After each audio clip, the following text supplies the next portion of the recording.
Todas las voces están en Estilo Campo. Te presentamos a sus protagonistas.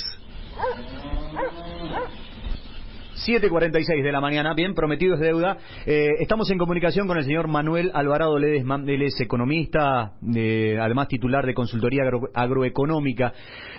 Manuel, muchísimas gracias por atendernos en esta mañana. ¿Cómo está usted?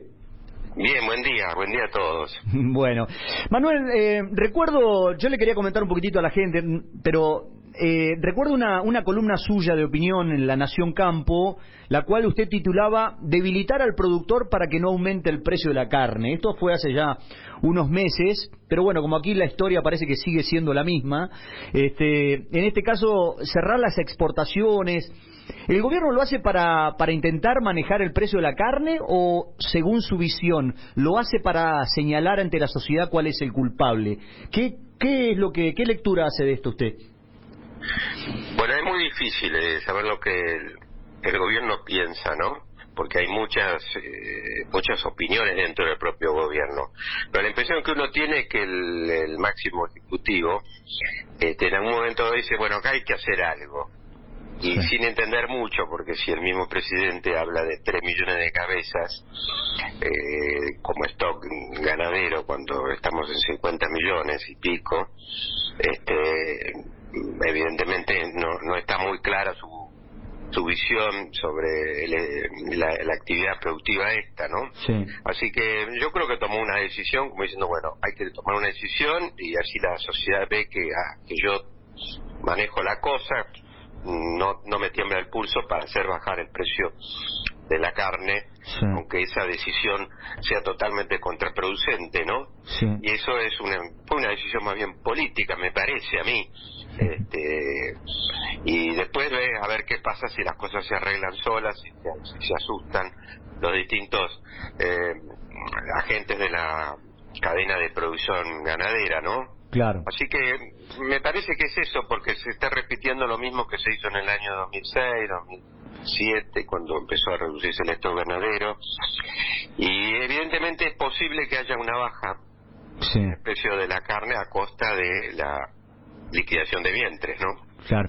El problema, por ejemplo, que tenemos con la inflación... De los vientres, no de la liquidación de vientres. Claro, sí. El problema que tenemos con la inflación, por ejemplo, ¿no? Lo han tenido otros países, y el problema que tenemos con la carne también lo han tenido otros países. O sea, poder disociar, por ejemplo, el consumo interno del externo. ¿Por qué cree usted que los gobernantes, estos o los de más allá, no importa, no miran alrededor cuáles son las cosas que funcionan y siguen haciendo lo mismo? Y bueno, el mal de la democracia que tenemos en Argentina de los años 80 a la fecha es que es muy cortoplacista, mira para ganar elecciones. Entonces lo que tiene es obtener resultado inmediato a una costa que después venga algo mucho peor. Eso es lo que le pasa un poco a la carne, ¿no? Sí. En realidad las exportaciones en la Argentina no son tan representativas, estamos alrededor de menos de un 30% que van a dar al exterior. Sí. Y en realidad se complementa con la actividad que va para el mercado interno. No compite estrictamente lo que va al exterior con lo que va al interior. ¿Por qué? Porque son distintos cortes y distintos tipos de carne. Sí. En un caso tenemos lo que va a Europa, como la cota Hilton, que son cortes muy especiales que no son los que consume el pueblo en general. Y la mayor parte de lo que va a dar al exterior va a dar a China. Y China consume un producto de muy baja calidad, es decir, que come carne de vaca conserva, la vaca que más bien ya tiende a descartarse en la Argentina, y no tiene una salida clara. Entonces, al irse al exterior le permite una mejor rentabilidad al productor, sin afectar mayormente el precio de la carne, porque es un producto que en el mercado interno no se come, no se come esos cortes, ¿no? De muy baja calidad, porque bueno, el chino está realmente ávido de proteínas y come, para hablar vulgarmente, cualquier cosa en relación a lo que come el argentino, que prefiere el asado o la colita de cuadril, cosas que no son las que come un chino. Sí. Así que se complementa en general la producción que va para el exterior como con la que va para el interior. Así que salíamos ganando todos con la exportación, porque la exportación nos permite un ingreso por exportación de alrededor de 3.000 millones de dólares, que es mucha plata, algo que necesita la Argentina, y una actividad enorme que es muy federal, porque se realiza no siempre acá en el conurbano de la ciudad de Buenos Aires, sino que se realiza en general en el interior del país, y que además venía en expansión. Tenía el stock ganadero había caído mucho desde el 2006 en adelante, y a partir del 2017, 2018 empezó a recuperarse rápidamente, y había inversiones. Además, también ha contribuido un poquito a complicar el negocio en la suba de precio del maíz, Sí. lo cual se empezó a trabajar mucho más sobre la ganadería pasto, ¿no? Claro, sí, pastoril, sí. Que lo cual es muy bueno que nosotros podamos recurrir a ese tipo de ganadería y dividirlo entre lo que es feedlot y lo que es naturalmente, totalmente Sí. a pasto. Sí.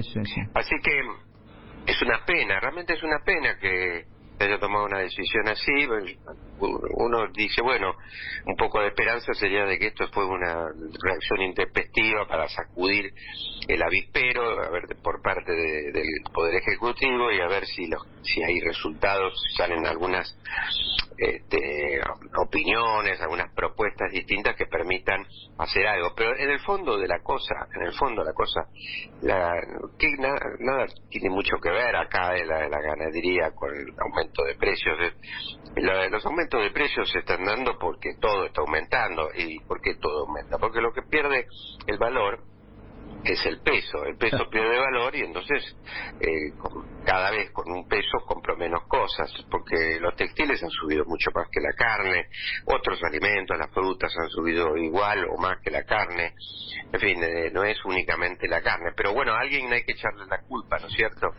Claro. Y siempre queda bien tirarse contra el campo, porque no solo por un interés político, sino porque también existe en la cabeza de muchos dirigentes esa idea de que el campo es la oligarquía, etcétera, y que hay que promover otro tipo de actividades más industriales. Si el campo no fuera industria, el campo hoy y cada vez más es más industria, porque en la misma hectárea de campo hay que producir cada vez más. Sí. Entonces, para producir cada vez más hay que volcar cada vez más tecnología, y esa tecnología se puede producir en la Argentina. Sí, es muy cierto lo que usted dice. Manuel, yo le agradezco muchísimo por este contacto, muy claro sus conceptos. Lo invito en cualquier momento a seguir opinando sobre esto. Bueno, gracias a ustedes, y bueno, y fuerza porque acá el que persiste gana. Seguiremos estoicos, bien paraditos, aguantando. Sí, eso es. Muchísimas gracias, un abrazo. Igualmente. Era el señor Manuel Alvarado Ledesma, escribe en La Nación, tiene columnas de opinión en La Nación Campo.